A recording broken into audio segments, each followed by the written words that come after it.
एकादशी व्रत कथा। युधिष्ठिर ने व्यास जी से कहा, ज्येष्ठ मास के शुक्ल पक्ष की जो एकादशी आती है इसका नाम क्या है और इस दिन कैसे व्रत करना चाहिए। लेकिन भीम ने कहा, मुझे एकादशी व्रत नहीं होता, मुझसे एकादशी व्रत नहीं होता है। क्या आप मुझे कोई कोई ऐसा उपाय बता सकते हैं कि व्रत भी हो जाए और मुझे भूखा भी ना रहना पड़े। भीमसेन की बात सुनकर व्यास जी ने कहा, यदि तुम्हें स्वर्गलोक की प्राप्ति अभीष्ट है और नरक को दूषित समझते हो तो दोनों पक्षों की एकादशी को भोजन न करना ही। भीमसेन बोले, मैं आपके सामने सच्ची बात कहता हूँ, एक बार भोजन करके भी मुझसे व्रत नहीं किया जा सकता, फिर उपवास करके तो मैं रही कैसे सकता हूँ। मेरे उदर में भूख नामक अग्नि सदा प्रज्वलित रहती है, जो तभी शांत होती है जब मैं अधिक से अधिक खाना खाता हूँ। इसलिए महामुने मैं सिर्फ साल में केवल एक ही उपवास कर सकता हूँ, जिससे स्वर्ग की प्राप्ति सुलभ हो और जिसके करने से मैं कल्याण का भागी हो सकूँ। ऐसा कोई एक व्रत निश्चय करके बताइए। एक साल में जितनी एकादशियाँ होती हैं उन सब का फल निर्जला एकादशी के व्रत एक वर्ष से मनुष्य प्राप्त कर लेता है। इस तनिक भी संदेह नहीं है। इस एकादशी पर जो निर्जल व्रत करता है और वह पुण्य का भागी होता है, लेकिन जो मनुष्य एकादशी के दिन अन्न खाना खाता है वह पाप भोजन करता है। पुरुषों के लिए जो विशेष दान और कर्तव्य बताए गए हैं इस एकादशी में, उनके बारे में भी आपको जानना चाहिए।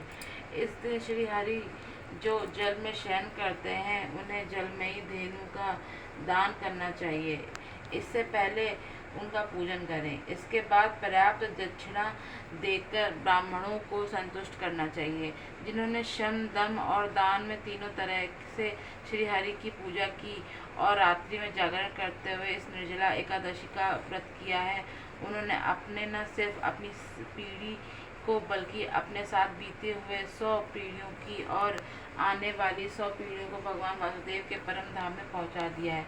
निर्जला एकादशी के दिन अन्न, वस्त्र, गौ, जल, शया, सुंदर आसन, कमंडलू और छाता दान करना चाहिए। इस दिन जूता दान करना चाहिए। ऐसा कहा जाता है कि जो जूता दान करता है वो सोने के विमान पर बैठकर सरलोक में जाता है। जो इस एकादशी की महिमा को भक्ति पूर्वक सुनता तथा जो भक्ति पूर्वक उसका वर्णन करता है वे दोनों सर्वलोक में जाते हैं।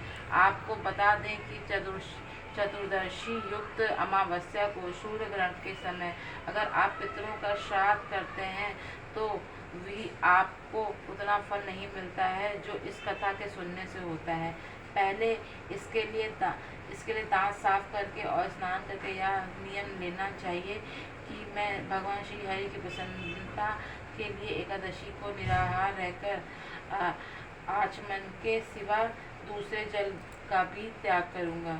द्वादशी को गंध, धूप, पुष्प और कपड़े विधि पूर्वक पूजन करके जल का गड़ा संकल्प करते हुए दान करें। मैं उसका यथोचित रूप से पालन करूंगा।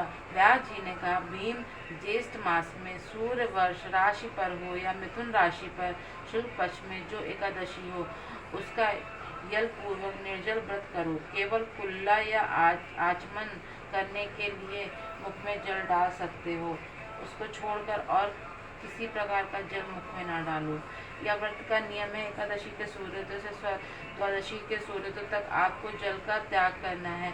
यह व्रत पूर्ण होता है। इसके बाद द्वादशी को निर्मल प्रभात काल में स्नान करके ब्राह्मणों को विधि पूर्वक जल और स्वर्ण का दान करें। उन्होंने कहा कि भीमसेन ज्येष्ठ मास में शुक्ल पक्ष की जो शुभ एकादशी होती है उसका निर्जल व्रत करना चाहिए।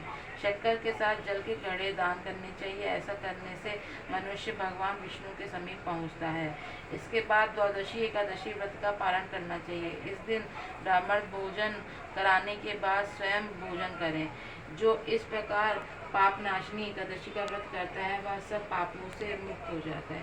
यह सुनकर भीमसेन ने भी इस शुभ एकादशी का व्रत आरंभ किया है। तब से यह लोक में पांडव द्वादशी के नाम से विख्यात हुई है। बोलो एकादशी महारानी की जय। मीनाक्षी महारानी की जय। जय जय श्री राधे।